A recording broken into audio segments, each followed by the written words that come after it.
tarde a todas.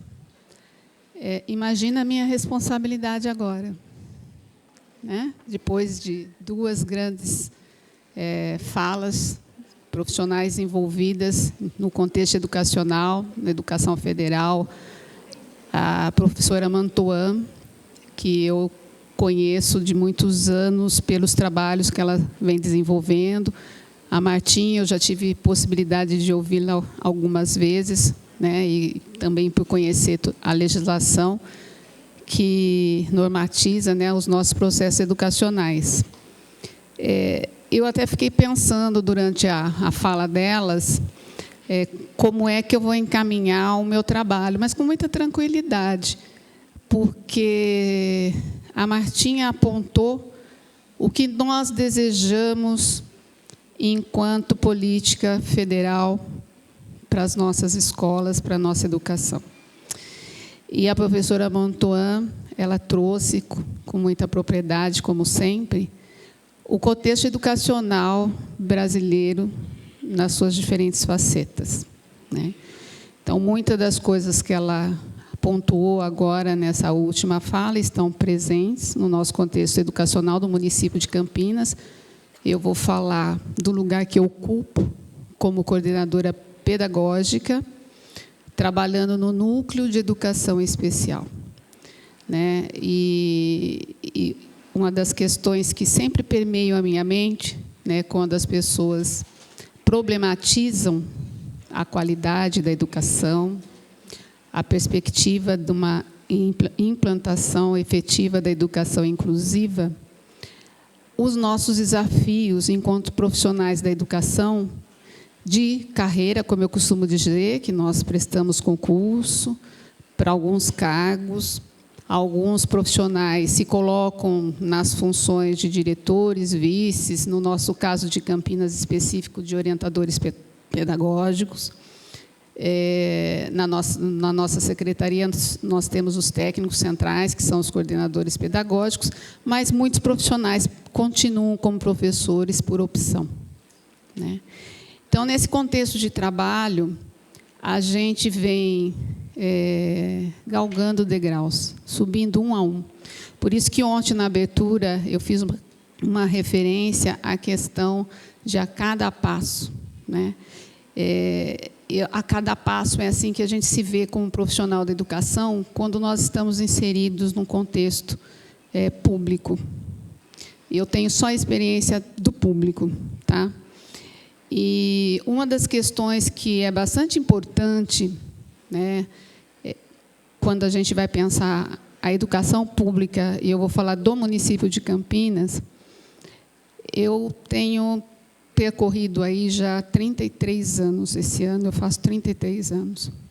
Desses 33 anos, eu vou pegar especificamente o período da educação especial, desde a Constituição de 88, quando ela começa a garantir, né, a nós todos o direito de uma educação para todos de qualidade, o município de Campinas ele já iniciou um pequeno trabalho nesse sentido. E nós estamos em 2015. Então, quando nós olhamos, eu até vou pular algumas transparências para até contextualizar isso, depois eu volto. Que eu tinha feito essa transparência dos marcos históricos municipais, no que diz respeito à educação especial. Então, em 91, a gente tem uma lei orgânica que trata da obrigatoriedade do município, do investimento numa política de educação especial, inclusive garantindo verbas para isso. Em 93, a Secretaria Municipal de Educação ela começa, através de um pequeno projeto, um trabalho com professores de educação especial junto às nossas escolas. De 93 a 2000, vários trabalhos foram feitos nesse sentido. A ampliação do número de profissionais, antes mesmo da criação das salas de recursos multifuncionais, nessa década de 90, nós já tínhamos as nossas salas de recursos por área, que naquele período era assim que se via, né, o trabalho da classe hospitalar, né, focado naquele momento na figura do professor de educação especial, e um centro de referência de materiais, produção de materiais, e assim foi. O trabalho foi crescendo, foi tomando corpo. Em 2000, foi quando a Secretaria Municipal de Educação ela define que os profissionais de educação especial, que na época eles eram cedidos para as instituições que trabalhavam como escolas de educação especial, eles deveriam voltar para o corpo de profissionais da Secretaria Municipal de Educação para compor o trabalho que a Secretaria fazia. E foi quando o financiamento, esse trabalho, que era esse convênio que era feito através da seção dos profissionais, ele foi substituído pelo convênio de financiamento através de per capita pelas crianças que são atendidas nessas instituições. E em 2008, é lógico, com a grande mudança da legislação, que o debate da educação inclusiva cresce, e ele cresce também na nossa rede. Por que é importante para mim trazer isso? Porque nesse período, são 24 anos, se eu não me engano, 24 anos, nós tivemos 8 gestões governamentais. 8 governos. Cada governo desse pautado em princípios de partidos muito diferentes. E para nós, que temos a responsabilidade de dar forma às nossas políticas públicas, que somos técnicos, nós ficamos muito, eu vou dizer, à mercê dos diferentes planos governamentais que a cada 4 anos são apresentados. Então, muitas das conquistas e muito do que acreditamos, principalmente depois de termos possibilidade de, na nossa formação continuada, nos apropriarmos do que justamente foi apontado aqui, né, porque grande parte dos professores são conhecedores desses conceitos, desses princípios. Agora, como fazê-lo? Né? Essa é a nossa grande responsabilidade. E, muitas vezes, eu ouvindo a Montoan colocar sobre os professores, né, a gente ouve isso deles. Quer dizer, como fazê-lo numa estrutura pública onde as mudanças governamentais rompem os nossos processos de trabalho, né? Então, é bastante interessante, eu faço essa reflexão, e quando eu recebi o convite, né, o título, né, da mesa, eu na escola, eu falei, nossa, para mim que venho, né, acompanhando todo esse processo, e sei de todas as dificuldades que estão colocadas no nosso cotidiano, esse eu na escola, com a qualidade que nós gostaríamos de ter, ainda se constitui um grande desafio, né? Então, só para voltar um pouquinho e contextualizar um pouco, eu vou falar para vocês justamente um pouquinho mais do contexto da Secretaria Municipal de Educação, né? Então, tanto é que o título que eu coloquei é Os Desafios da Educação Especial no Contexto da Educação Inclusiva, né? Então, nós temos na Secretaria um núcleo composto por 3 coordenadoras pedagógicas e uma professora de Educação Especial. Das 4 profissionais, 3 delas são da área da Educação Especial, né? Eu, particularmente, não sou, eu sou só pedagoga. Todo o conhecimento que eu tenho, eu construí na interação com os meus pares, na minha formação em serviço, né, e também nas formações que eu fui buscar pessoalmente. Esse é o nosso universo de ação. Então, quando nós falamos em cada escola, na rede municipal de Campinas, nós estamos falando em 156 escolas de educação infantil, 41 escolas de ensino fundamental, 4 escolas que só têm EJA, que totalizam 201 escolas. Este é o nosso universo. E aí distribuídas nossas crianças.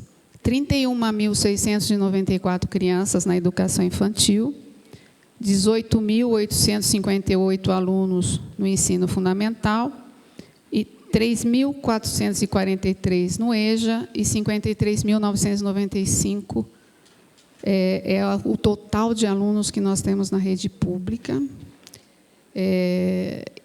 inseridos em escolas que têm um projeto pedagógico, que vem buscando fazer desse instrumento um instrumento orientador da sua prática. Nós temos bastante unidades educacionais que já avançaram nessa perspectiva e algumas que estão a caminho delas, né? Então, dessa forma que a gente vê a organização desse trabalho. A garantia da vaga às crianças, pela legislação, ela está colocada. A gente tem, sim, alguns casos, né, Mantua, da dificuldade dessas famílias diante de alguns contextos educacionais que ainda não acreditam na inclusão como nós gostaríamos que todos os profissionais acreditassem, mas ela está garantida por lei. Então, a criança tem acesso. É bastante importante lembrar também que no município de Campinas nós dividimos as matrículas do fundamental com o Estado.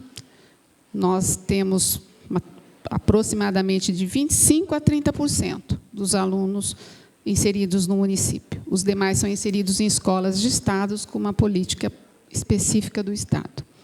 E na educação infantil, né, que todos que são aqui de Campinas têm conhecimento, nós não temos vagas para todos. Então, quando a gente fala direito à vaga, ao acesso, nós não temos isso no município de Campinas. Eu acho que é só acompanhar os jornais, né? No entanto, nós conseguimos, nesse ano de 2015, na nossa legislação municipal, garantir o acesso a todas as crianças com deficiência.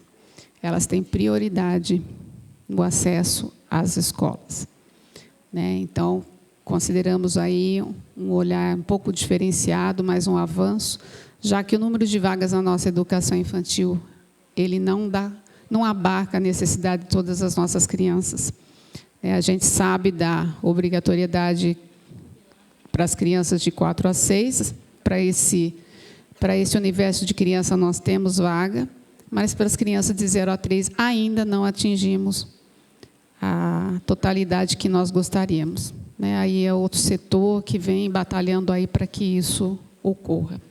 Então, esse é o nosso universo. E, nesse universo, nós temos 936 crianças público-alvo da educação especial. Então, essas crianças estão inseridas em nossas unidades educacionais, todas elas são escolas regulares. O município de Campinas não trabalhou nunca com classes especiais. Então, nós temos 936 crianças inseridas no contexto, né? E o que estamos fazendo e como estamos trabalhando para que essa inclusão se torne efetiva. Então, esses slides eu vou mudar, porque eu já falei dele, né, que da questão histórica, que no decorrer do tempo Campinas vem investindo, tivemos muitos avanços e muitos retrocessos, mas sempre buscando avançar naquilo que é princípio, né, da política educacional. E eu gosto muito dessa gravura. Eu acho que muitas de vocês conhecem, né? Toda vez que eu olho para ela, que ela representa o processo histórico, né, educacional, da exclusão, a segregação, a integração e a inclusão efetiva, que não é... Eu olho e sempre faço essa reflexão com os profissionais com os quais eu trabalho, né? Esse processo ele não é linear, né? A gente não vem não é linear. Ele vai, ele volta, e esse processo cada um deles ainda está presente no nosso cotidiano, principalmente quando a gente pega na questão da integração. Quer dizer, inserir a criança na unidade educacional, ela é um fato. Agora, incluí-la ainda é um grande desafio para nós, né? Os marcos federais que a gente utiliza são os que foram colocados aqui, né, na palestra pela Martinha: a Constituição, a LDB, a Convenção, a Política Nacional. Então, toda essa legislação ela vem sendo alvo de estudo por parte dos nossos profissionais, né? É interessante porque nós temos uma equipe grande de professores de educação especial. Nós temos 151 professores de educação especial na rede pública. Quando nós começamos o trabalho, nós começamos já com um desenho, né, que abarca uma parcela desses profissionais no interior das nossas escolas, né? Então, nós temos como serviço o atendimento educacional especializado, o AEE. Atualmente, nós temos 18 salas de recurso instaladas em nossas escolas. Nós tínhamos, há 1 ano e meio atrás, 14, e nós conseguimos chegar a 18. Nós temos um desafio de ampliar, até o final dessa gestão, para 28.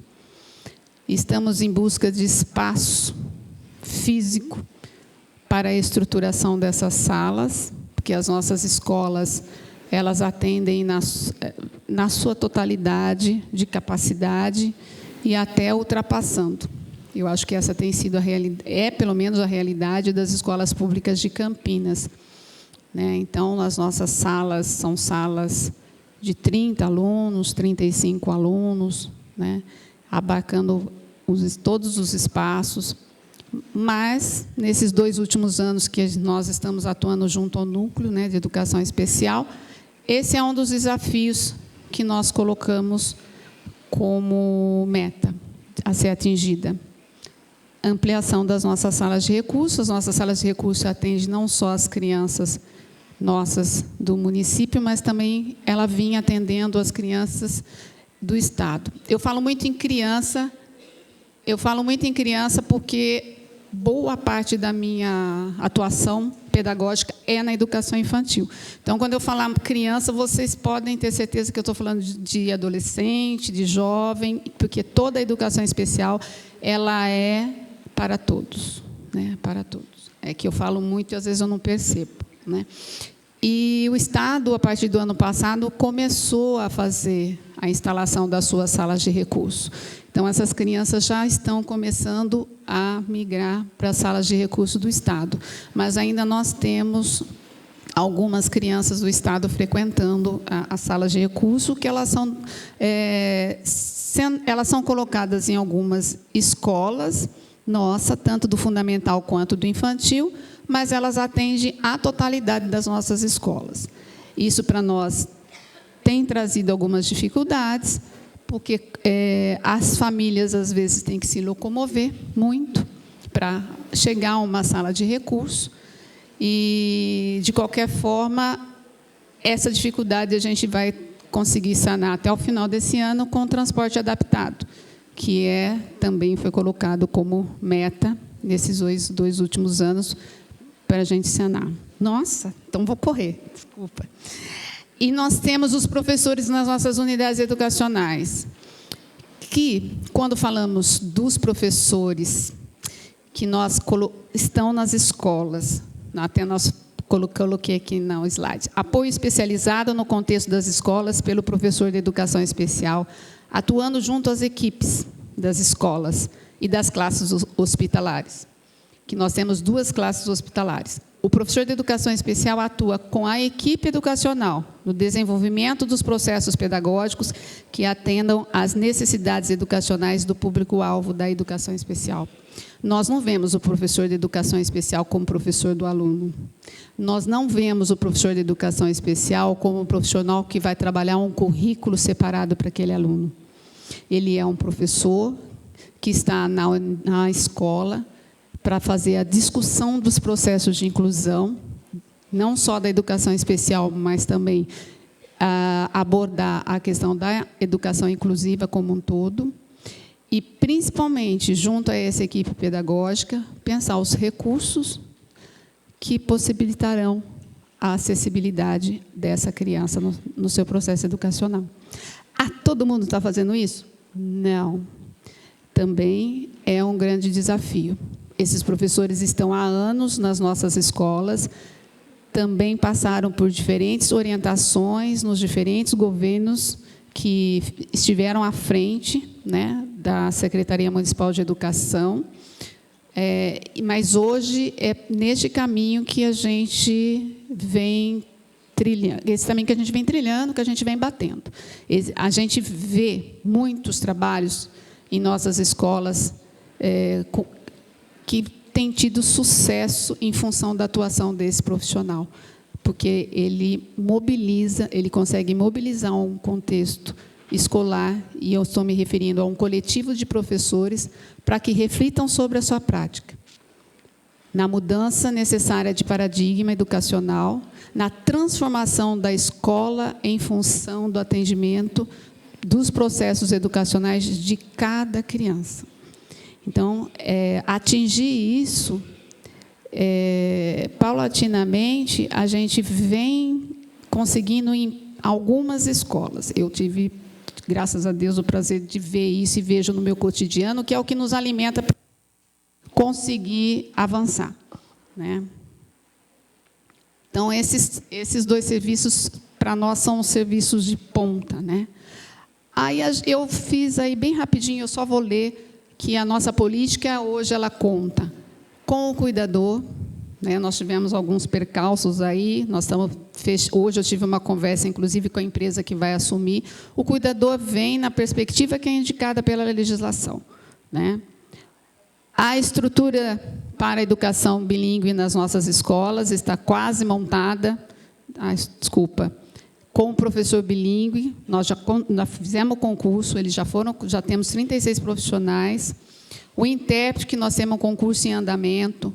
O instrutor surdo, que são os profissionais que vão dar o suporte para a inclusão, né, dos surdos e dos deficientes auditivos, que é assim que eles gostam que a gente fale, né? Surdos e deficientes auditivos. Transporte adaptado, como eu já disse a vocês, que também é uma realidade para nós, alcançar muito brevemente, não só para o transporte para as nossas escolas, mas também para as salas de recurso. Nós temos um centro de produção de material que estava desativado e que ele já foi reativado agora esse ano. Temos um processo de formação continuada de professores, que, para mim, é o cerne de toda a política. Movimentar os professores para que eles possam pensar sobre o próprio trabalho e produzir conhecimento a partir dele. Então, eu até vou aproveitar as 4 palavras que a professora Mantoan colocou, quando ela fala da importância das crianças conviverem, participar, cooperar e compartilhar. A gente tem usado muito isso também em relação à formação dos professores. Não há escola que tenha sucesso se esse coletivo não se movimentar, compartilhando, convivendo, cooperando e construindo conhecimento conjuntamente. Nós, profissionais da educação, trabalhamos muito isoladamente, muito isoladamente. As parcerias pedagógicas, na formação, elas são fundamentais. E a gente tem trazido essa discussão muito para o grupo dos professores de educação especial, né? Então, como é que a gente constitui uma política de educação especial no município de Campinas, se os nossos profissionais têm o seu trabalho pautados em paradigmas diferenciados e responsável individualmente pelo seu processo de trabalho? Então, a gente tem temos, né, um processo de discussão junto a esses profissionais, que precisa ser qualificado em termos de tempo e espaço, mas estamos batalhando para isso, produzindo muita discussão com os professores das salas de recurso, da interlocução desse trabalho com o trabalho dos professores que estão nas escolas, né, e da responsabilidade que nós temos enquanto equipe de educação especial, na efetivação de uma educação especial e inclusiva, que torna-se bastante difícil se nós também não conseguimos fazer uma discussão sobre a educação inclusiva na sua totalidade. Então, mas eu sempre digo, né, eu sou do tipo de profissional que eu falo assim, não, lá no fim vai dar certo, lá no fim vai dar certo. Então, a educação especial avança, o professor transforma-se a partir das discussões feitas dessa área, ele já mudou. Então, quando ele consegue olhar o seu aluno deficiente e pensar esse aluno no contexto da sua turma, a turma com esse aluno, e pensar um único currículo para todos, a escola está se fazendo inclusiva. Então, mesmo que a discussão ela seja fortalecida a partir da educação especial, nós vamos atingir os dois objetivos. A escola é inclusiva, a educação especial, com certeza, ela é inclusiva, né? E aí, alguns programas que vão se somando, parcerias que vão se fazendo. Nós temos a Secretaria Municipal da Pessoa com Deficiência, que vem trabalhando muito parceira conosco em alguns projetos grandes, como o Programa de Atividade Motora Adaptada, o Campix, e as relações e ações intersetoriais entre as secretarias, projetos bastante comuns que vêm crescendo, com parcerias com as entidades, entre escolas e com a comunidade. Uma das coisas que a gente vem conseguindo e vem percebendo muito, que a comunidade, que os pais, eles estão cobrando os direitos. E isso nos ajuda muito a fazer avançar uma política pública, principalmente quando ela se rompe numa mudança governamental.